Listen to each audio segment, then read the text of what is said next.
Well, hello guys, welcome back. I wanted to do a video, and I actually did this once, and like how it came out, about this book. I wanted to review it while it was super fresh in my mind. I read it all in one sitting, so like 6 hours. God in Flames, God in Fetters. And this is Loki's role in Northern religion. And it's by Stephen Grundy. I'm like trying to read it through the camera. And despite what you might see on the cover, spoiler alert, Loki is not the bad guy here, which is why I liked it so much. A lot of people on Amazon hated it because they must have seen the art and had the knee-jerk reaction that Loki was evil because, you know, Loki's being assailed by the serpent, Odin's watching in the background, and it's nothing of the sort. And this is by Trough Publications 2015, so they may have also thought, well, I belong to this organization and I'm fairly intolerant, so I bet this book is intolerant too. No.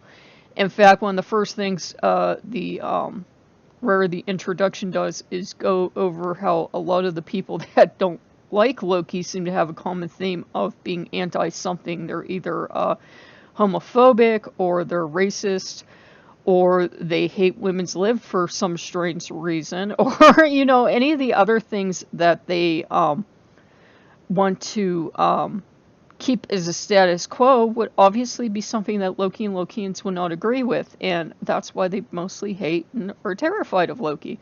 Because, you know, Loki comes and he's going to disrupt all that. He's not going to let that stay in place.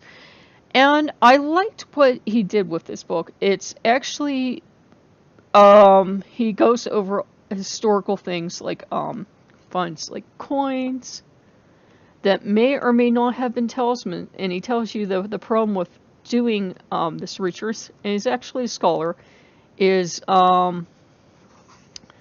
when you go to interpret things as a scholar or as an anthropologist or as an archaeologist, the best you can do is actually make an educated guess. And he admits that. He says these may refer to Loki, they may refer to another god, they may refer to Loki's role in a forgotten sacred ritual as concerning Balder. Loki may have been the one signaled out by Odin to, for example, sacrifice Balder, not as an evil thing, but a good thing, because what happens? Balder comes back in the end, and he and, you know, the remaining few of the gods are able to you know, restart with humanity with so much of the old gods and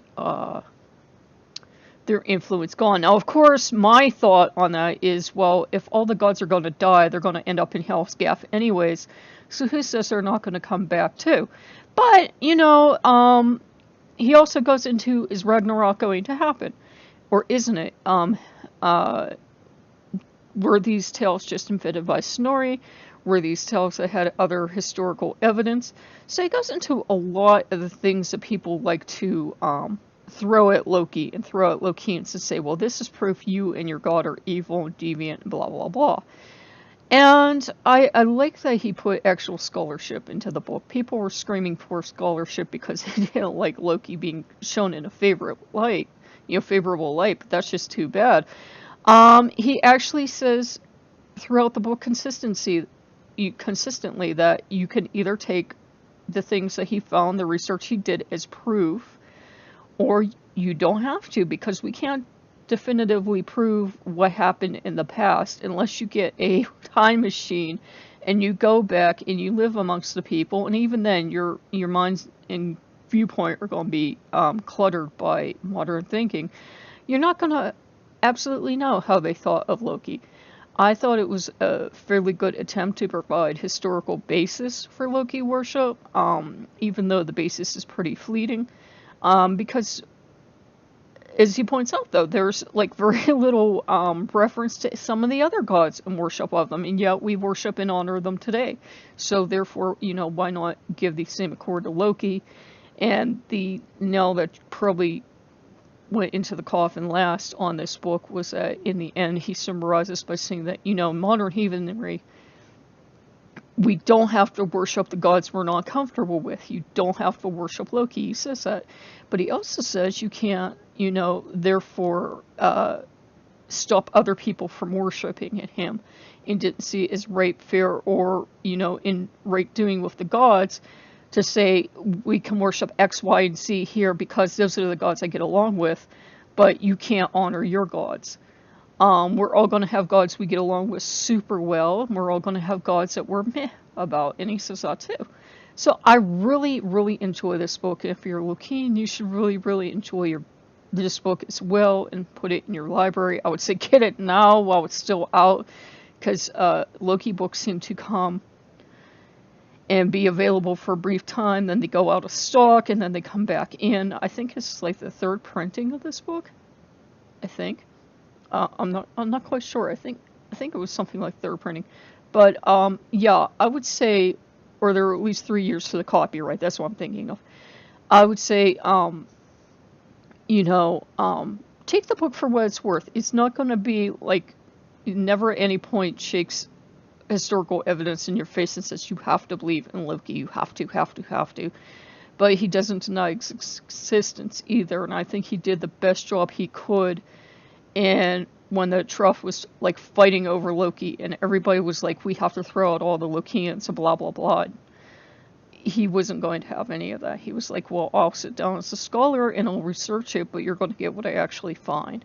You're not going to get what's going to make you happy. So I don't think they're happy with him at the current moment, at least the people that don't like Loki. I don't even know if he's associated with the Truff anymore or not. I'm not sure. I'd have to look it up. But yeah, he did the book as a scholar. He didn't do it as a Lokean. As far as I know, the man's not a Lokean. He didn't do it as anybody like a Loki apologist or anything, even though some people were calling him that. He just did the work as a scholar, and these are the results.